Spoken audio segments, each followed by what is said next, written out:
रामपुर के जंगल में एक टुनटुनी नाम की चिड़िया अपने पति कालू कौवे के साथ रहती थी। कालू कौवा जो गांव-गांव में जाकर पानी बेचा करता था। पानी ले लो पानी, ठंडे ठंडे पानी ले लो, गर्मियों का मौसम है, पानी ले लो। इस तरह कालू कौवा गांव-गांव में जाकर पानी बेचा करता था। जो पैसे कालू कौवा कमाता था उससे वह कुछ खेती बाड़ी भी किया करता था।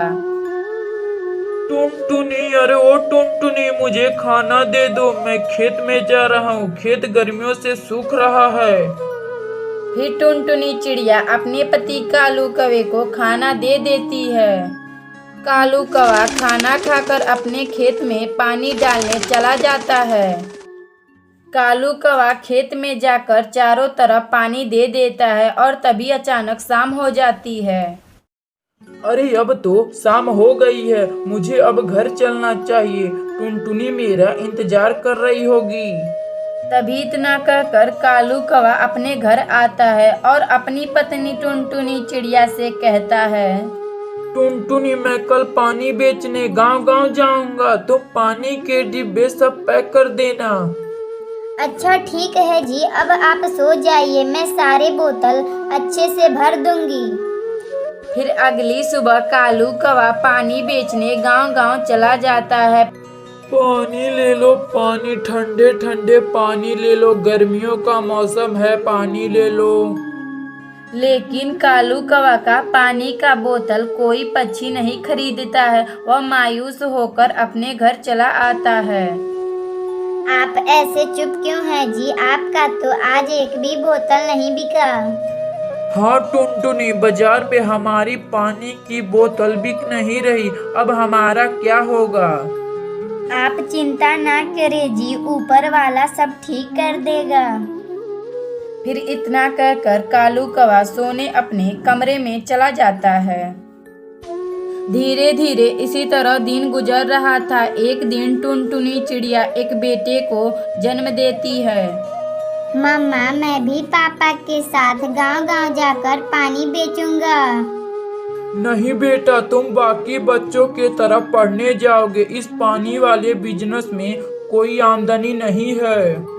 तभी यह बात कहकर कालू कौवा पानी बेचने चला जाता है और कालू कौवा का बेटा गोलू कौवा अपने दोस्त के पास जाता है। जहां गोलू के सभी दोस्त नारियल पानी पी रहे थे और वहां गोलू भी जाकर नारियल पानी पीने लगता है। फिर यह बात गोलू अपने पापा को बताता है।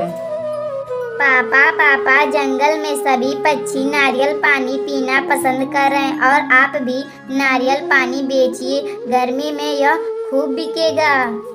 फिर वह गोलू कौवा अपने बेटे की कही गई बातों का ध्यान रखता है और नारियल पानी बेचने लगता है। नारियल पानी पी लो, नारियल पानी, ठंडे ठंडे नारियल पानी पी लो। इस तरह कालू कौवा अपना नारियल पानी बेचने लगता है। जंगल में सभी पक्षियों को नारियल पानी बहुत पसंद आता है। अगर आपको यह कहानी अच्छी लगे तो वीडियो को लाइक करें और चैनल को सब्सक्राइब करें और बेल आइकन।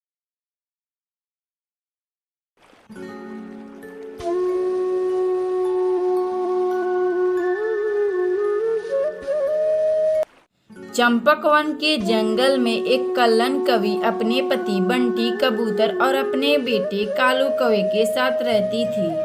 कालू कौवा जो शहर में जाकर बड़े कंपनी में काम करता था। एक दिन कालू कौवा एक टुनटुनी नाम की लड़की से शादी कर लेता है।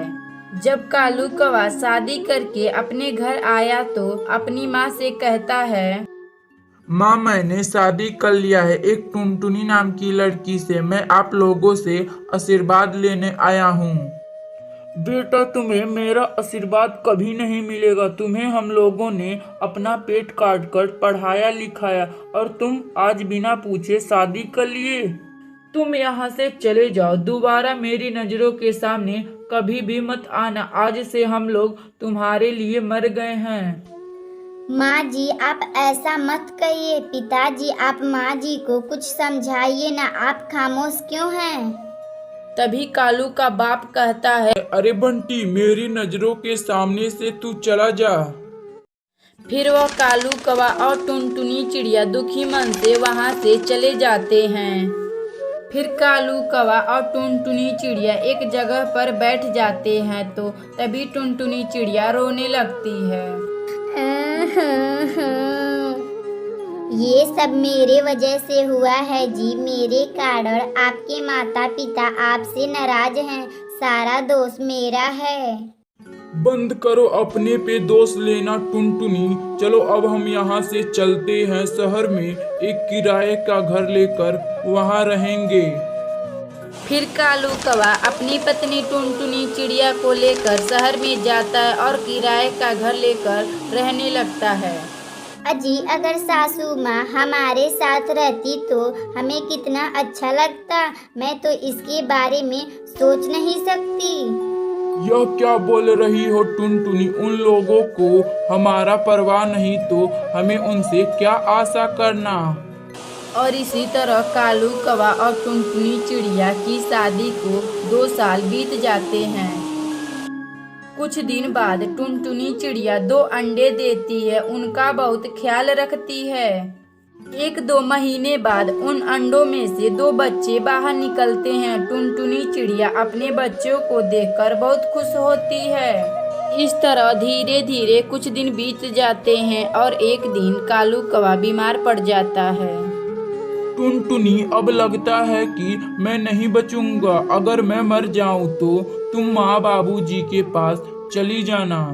अरे आप क्यों अनाप शनाप बोल रहे हैं जी? डॉक्टर तो आपको दवा दे दिया है। आप जल्द ही ठीक हो जाएंगे। इस तरह कुछ दिन बीत जाते हैं। अचानक कालू कौवा का मौत हो जाता है।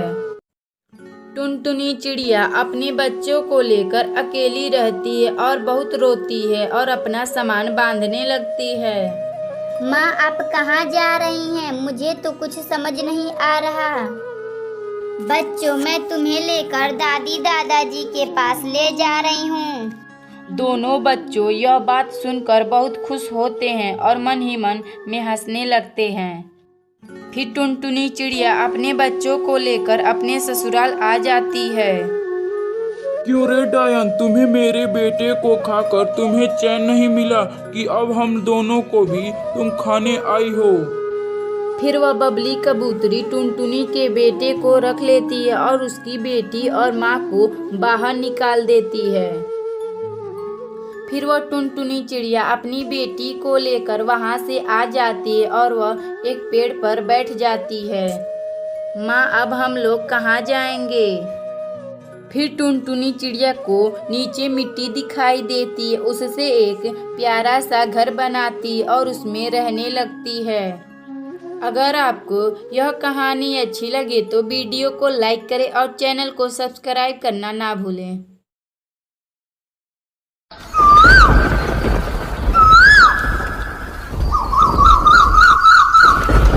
ढोलकपुर के जंगल में एक टुनटुनी नाम की चिड़िया अपनी बेटी पिंकी चिड़िया और अपने पति कालू कौवे के साथ रहती थी। एक बार की बात है जब बारिश का मौसम था। टुनटुनी चिड़िया और कालू कौवा अपने घोंसले की मरम्मत कर रहे थे। तभी बारिश शुरू हो जाती है। अरे ये क्या हो गया? पूरी तरह से अभी हमने अपने घर की मरम्मत भी नहीं की और बारिश शुरू हो गई। टुनटुनी, तुम जल्दी पिंकी को अपने घोंसले के अंदर ले चलो, नहीं तो बारिश में यह भीग जाएगी तो इसकी तबीयत बिगड़ जाएगी। फिर वह टुनटुनी चिड़िया अपनी बेटी पिंकी चिड़िया को लेकर घोंसले में चली जाती है। कालू कौवा बारिश का रुकने का इंतजार कर रहा था, लेकिन बारिश रुकने का नाम ही नहीं ले रही थी। तब तक आप लोग कमेंट बॉक्स में बताएं कि 70 × 10 कितने होते हैं। अजी सुनते हो जी? कब तक आप बारिश का रुकने का इंतजार करोगे? तुम भी घोंसले के अंदर आ जाओ। जब बारिश बंद हो जाए तो आप घोंसले की मरम्मत कर लेना। फिर कालू कौवा घोंसले के अंदर आ जाता है। फिर टुनटुनी चिड़िया और कालू कौवा बारिश रुकने का इंतजार कर रहे थे। लगातार 2-3 दिन गुजर जाते हैं, लेकिन बारिश रुकने का नाम ही नहीं ले रहा था। पिंकी के पापा 3 दिन बारिश हो गई है, लेकिन बारिश रुकने का नाम ही नहीं ले रही है। घर में राशन भी खत्म हो गया है। अपनी बेटी पिंकी भी 2 दिनों से भूखी है। हमें कुछ ना कुछ इंतजार करना होगा।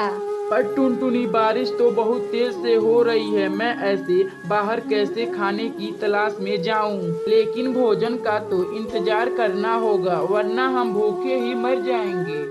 लगातार 5-6 दिन तक जंगल में बारिश होने की वजह से पानी भर चुका था। मम्मा, मुझे भूख लगी है। अरे मेरी प्यारी बेटी, तुम चिंता ना करो, मैं अभी जाकर खाना लेकर आती हूँ। अजी सुनते हो आप? मेरी बेटी का ध्यान रखिएगा। फिर टुनटुनी चिड़िया अपनी खेत की ओर जा रही थी तो तभी उसे तेज हवाओं ने उसे नीचे गिरा देती है और पानी में डूबने लगती है। बचाओ बचाओ, मुझे तो कोई तो बचाओ, मैं तो डूब रही हूँ। फिर तभी टुनटुनी चिड़िया को कुछ आम दिखाई देते हैं और टुनटुनी चिड़िया आम के साथ बाहर निकल जाती है। फिर टुनटुनी चिड़िया आम लेकर अपने घर आती है। हाय, ये क्या हो गया? मेरा घोंसला कहाँ चला गया? टुनटुनी चिड़िया का घोंसला पानी के साथ बह गया था। धीरे धीरे इसी तरह दिन बीत रहा था। एक दिन टुनटुनी चिड़िया बेहोश होकर जमीन पर गिरी हुई थी तो तभी उसके पति और उसकी बेटी पिंकी चिड़िया वहां आते हैं। टुनटुनी मैं घोंसले के साथ बह गया था, कैसे कैसे जान बचाकर मैं बाहर निकला हूँ। फिर वह तीनों एक साथ खुशी खुशी रहने लगते हैं। अगर आपको यह कहानी अच्छी लगे तो वीडियो को लाइक करें और चैनल को सब्सक्राइब करें। अब बेल आइकन को दबाना नहीं भूलें।